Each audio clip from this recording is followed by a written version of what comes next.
How's it going, everybody? Now, a while back, I took a look at the CoolerMaster MM710, which was an extremely lightweight gaming mouse of only 53 grams.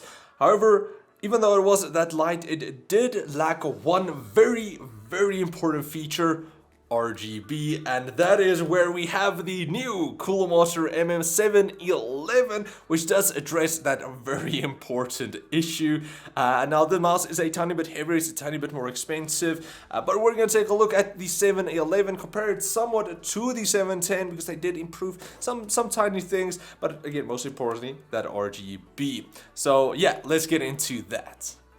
So starting off with pricing, the MM711 is around $10 more compared to the 710 at $60. You also have the option of two different colors and finishes, either black or white, and then glossy or matte. I personally just prefer the matte above the glossy. I don't know, glossy doesn't feel too nice for me, but again, it's up to you. Now the design is still the same, with the small ambidextrous body with that honeycomb cutout shell, which does make it possible for the 710 to only weigh 53 grams and the 711 only 7 grams more at 60 grams, which is still crazy light for a gaming mouse. Now I have to say, sometimes it does feel a bit too light for me, where it doesn't even feel like I have something in my hand moving around. It's just like air almost, but at least the build quality doesn't sacrifice on that.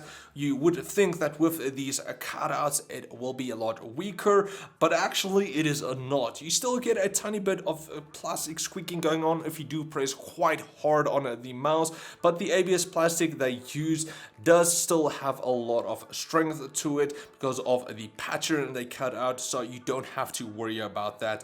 Even if you do drop it, it will be fine. Now they do also mention that it is water and dust resistant. I remember with the 711, because there's nothing really below the palm rest or almost the middle of the mouse, you could put it under water and yeah, you could clean it like that. But with the 711 now, there is an LED there, so if it's gonna get wet, it's mostly likely going to die. So I'm always a bit cautious when they say water and dust resistant.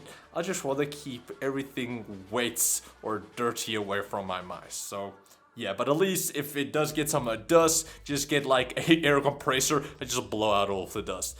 It might look cool as well. Then moving on to the left side, you do get a slight curve for your thumb and then two thumb buttons, which are programmable. They are easy to press and does have a nice satisfying click to them. Now because of the more low profile design of the 710 and 711, thumb placement is a tiny bit limited. I did sometimes find my thumb to actually slide on the mouse pad. Now it's honestly nothing that really bothered me that much, but I just wanted to mention it to you guys as well. Especially if you do have a really thick thumb.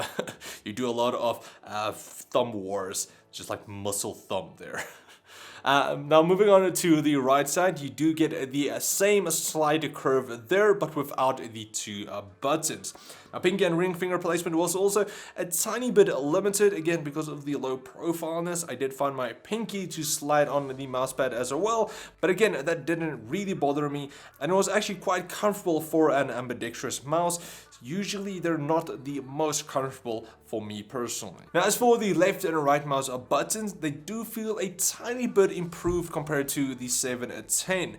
My 710 had a tiny bit of a travel delay where you could actually slightly bounce it around when you click in. It wasn't anything too major, but it's something that I noticed and I want to mention. But with the 711, that is not the case, and they did fix that. But it also could have been a early sample fault, which I had with mine, which was again a bit of an early model.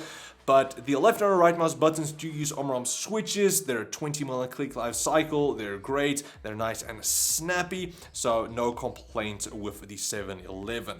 Then for the scroll wheel, you do get the same rubberized textured wheel, which does have nice subtle steps to it, but now you do have RGB around the outside.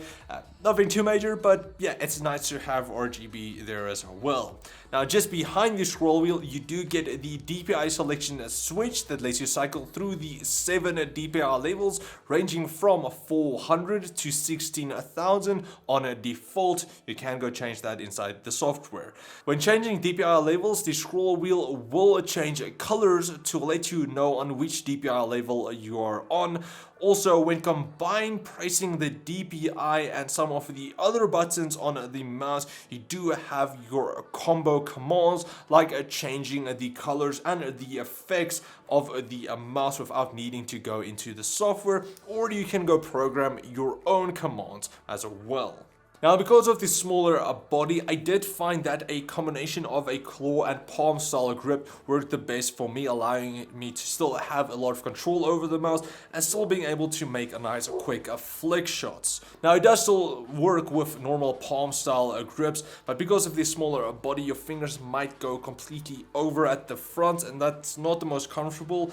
But if you do have smaller hands, then it's not going to be a problem. Or if you want to go fingertip style, you can go also with that. Now, taking a quick look underneath the 711, you still get that super smooth white PTFE glide pads, which are possibly my favorite glide pads on a gaming mouse.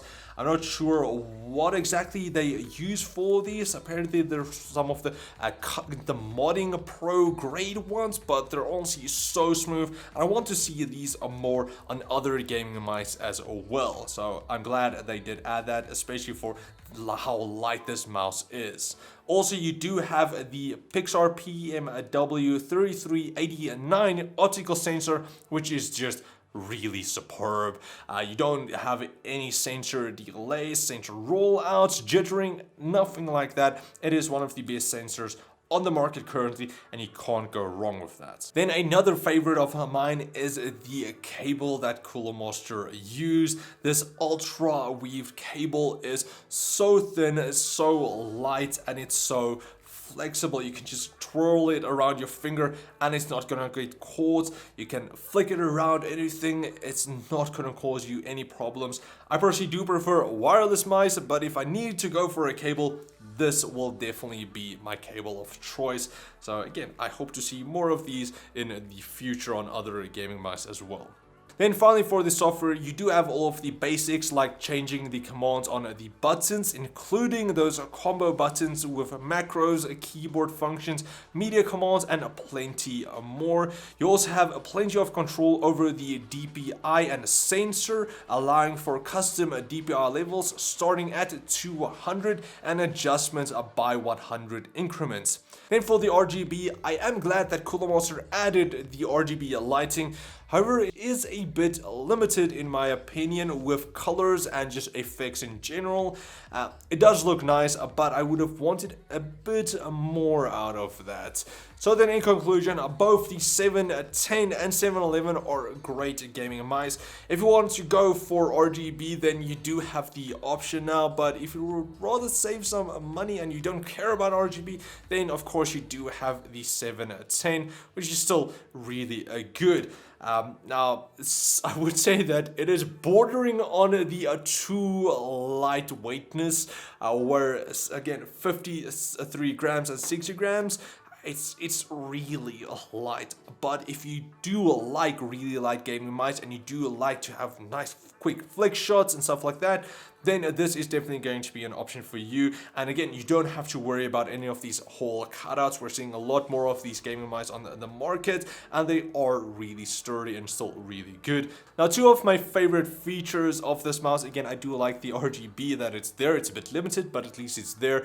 It's actually the glide pads and then the cable being so good, so smooth, so light. It's really good, and that actually makes it stand out above some of the other gaming mice on the market currently not having those, which is really good, especially because you do have other gaming mice with these hole cutouts which are nice and light, maybe not as light as the 53 grams or the 60 grams, but still quite light.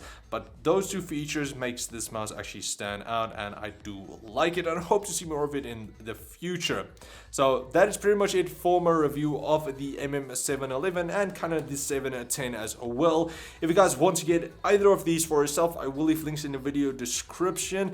Big thanks to CoolerMaster South Africa for sending the both actually over for review, and I do hope you guys enjoyed it. So if you guys did, please like, share, comment like always, and then I will check all of you next time. Cheers, guys.